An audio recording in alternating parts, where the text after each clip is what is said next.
जय हिंद दोस्तों, कैसे हैं आप लोग। माँ Gayatri Hindi point official YouTube channel पर आपका स्वागत है।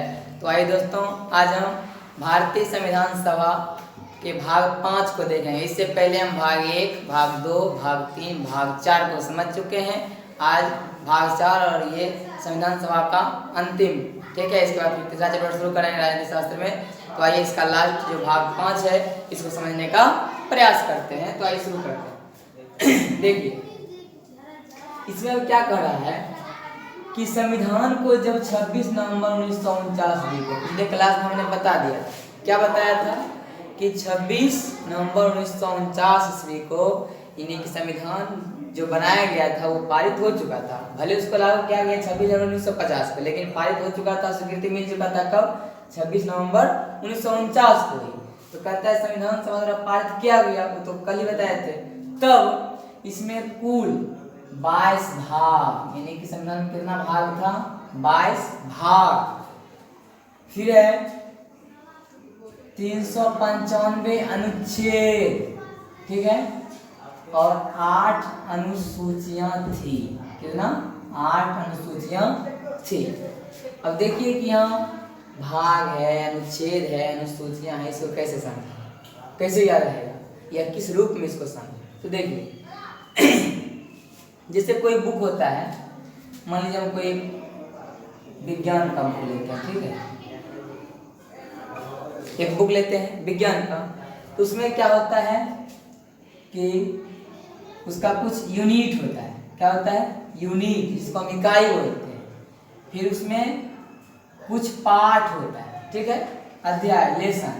फिर उसमें क्या होता है कि उसमें कुछ टॉपिक पॉइंट होता है। टॉपिक उसका कौन कौन, मतलब प्रत्येक पाठ में कौन कौन टॉपिक है, ठीक है। उसी तरह से इसी तीनों टॉपिक के तरह जो है ना, इस तीनों को समझेंगे। देखिए कैसे, यानी कि संविधान नाम का एक किताब हो गया। उसमें क्या है कि उस संविधान में टोटल यूनिट, यानी कि जिसको क्या कह दिया? अनुसूची। यानी कि अनुसूची इसमें 8 था, यानी कि यूनिट उसमें कितना था? 8 था। 8 यूनिट था, जिसको कि यूनिट क्या कह दिया? अनुसूची। अब देखिए उस 8 अनुसूची में पाठ कितना था? तो पाठ यानी कि लेसन भाग उसमें कितना था? 22 भाग था। यानी कि 8 वो यूनिट हो गया, उसमें 22 गो उसका चैप्टर हो गया, लेसन हो गया, अध्याय हो गया, ठीक है। उस 22 भाग में टॉपिक मतलब कितना पॉइंट था?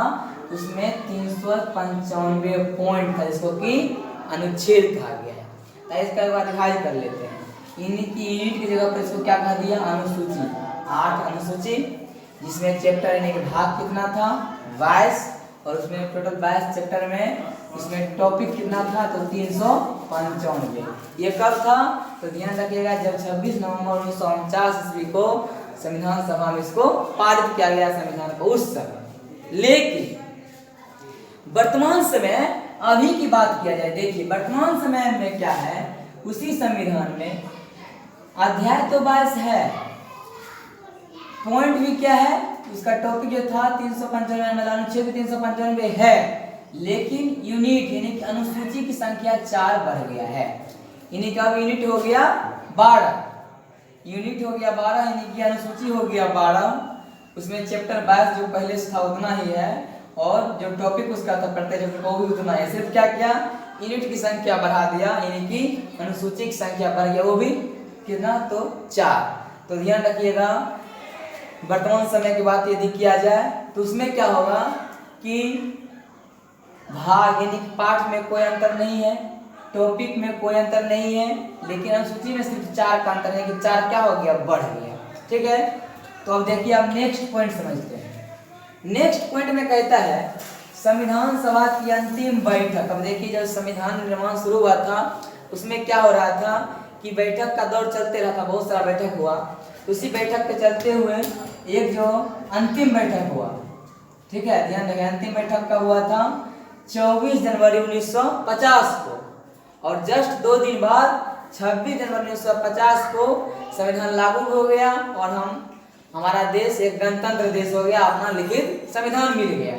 तो उसी 24 जनवरी 1950 को जो अंतिम बैठक हुआ था संविधान सभा का, उसमें क्या हुआ था, उसी दिन संविधान सभा के द्वारा ही उसमें क्या किया गया था कि डॉक्टर राजेंद्र प्रसाद को भारत का प्रथम राष्ट्रपति नियुक्त किया गया। तो याद रखिएगा, भारत के प्रथम राष्ट्रपति कौन बने, तो डॉक्टर राजेंद्र प्रसाद।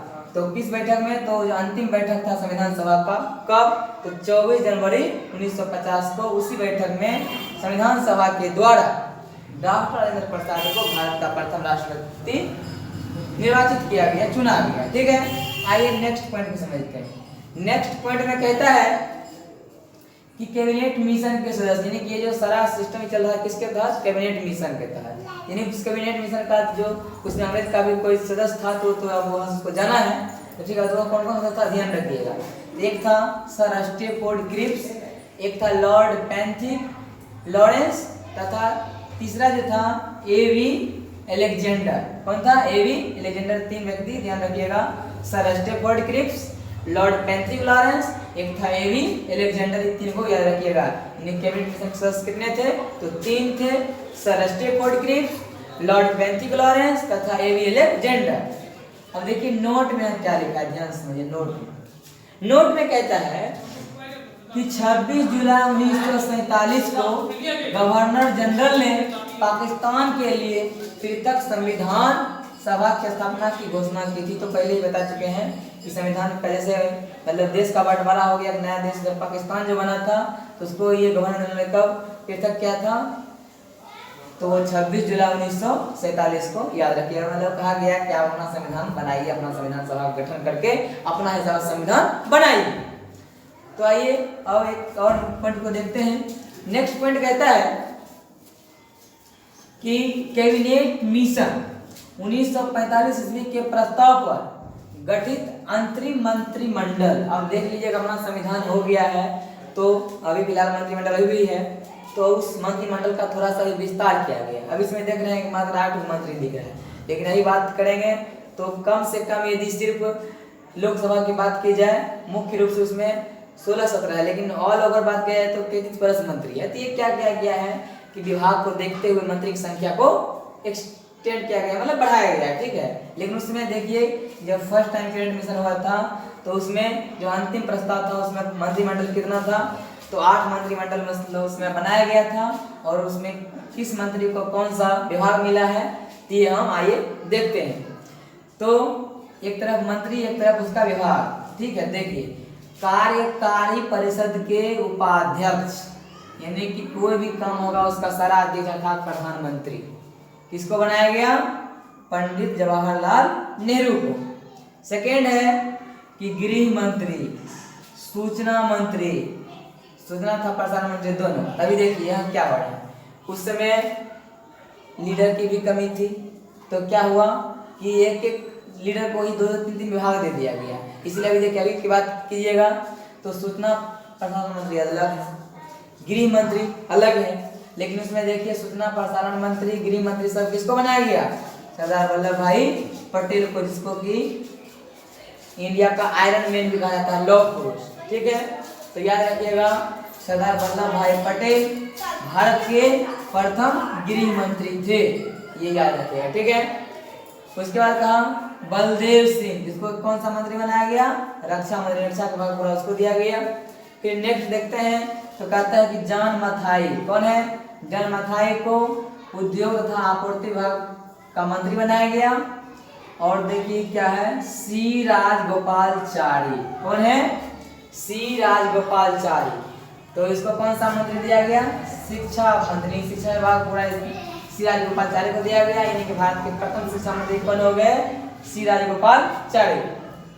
फिर कहता है CH भाभा, उसको कार्य खनन यानी खान एवं बंदरगाह, सारा मंत्री मतलब किसको इस विभाग में दिया गया है, तो CH भाभा को। फिर कहता है रेलवे विभाग, यानी पूरा रेलवे का डिपार्टमेंट किसको मिला, आसफ अली, यानी प्रथम रेल मंत्री वो हो गए। और है श्रम, ठीक है, लेबर मिनिस्टर तो वो कौन थे, जगजीवन राम। किस तरह से टोटल 8 जो है मंत्रिमंडल में 8 विभाग था, हम 8 के प्रत्येक में कौन किसको कौन सा मंत्री मतलब पद दिया गया, कौन सा विभाग दिया गया, ये हम लोग समझ लिए। तो आज की क्लास में हम देखिए एक बार डिवाइड कर लेते हैं कि समझे क्या क्या। तो पहला देखिए कि जिस समय संविधान सभा में संविधान को पारित किया गया था, यानी कि 26 नवंबर 1949 को, उस समय संविधान में अनुसूची की बात किया जाएगा तो 8, अध्याय भाग का बात किया जाएगा तो 22 और अनुच्छेद कितना था, यानी कि टॉपिक कितना था 395। लेकिन वर्तमान समय की बात किया जाएगा तो भाग तो 22 ही रहेगा, 395 जो अनुच्छेद था वो उतना ही रहेगा। सिर्फ अनुसूची यूनिट में 8 बढ़ जाएगा, ये 8 था तो 4 बढ़ जाएगा तो 12 हो जाएगा। फिर देखिए कि मतलब राष्ट्रपति किसको बनाया गया फर्स्ट में, तो राजेंद्र प्रसाद को। फिर देखिए कैबिनेट मिशन सदस्य कौन कौन थे, 3 थे, sir Stafford Cripps, lord Pethick Lawrence और तीसरा था एबी अलेक्जेंडर। और देखिए कि पाकिस्तान को पृथक संविधान बनाने के लिए कब ये घोषणा की गई, तो 26 जुलाई 1947 को। फिर देखिए कैबिनेट मिशन का 1945 का जो अंतिम मंत्रिमंडल जो बनाया गया था उसमें कौन किसको किस विभाग का मंत्री बनाया गया, ये देखें। तो आशा करते हैं दोस्तों कि आज ने हम जो इसमें भाग 5 में संविधान सभा भाग 5 में जो समझाने का प्रयास किया है आप लोग को बिल्कुल समझ में आ गया होगा। यदि ये वीडियो अच्छा लगा हो तो प्लीज़ माँ Gayatri study point official YouTube channel को लाइक करें, सब्सक्राइब करें, शेयर करें, बेल आइकन को दबाएं। धन्यवाद।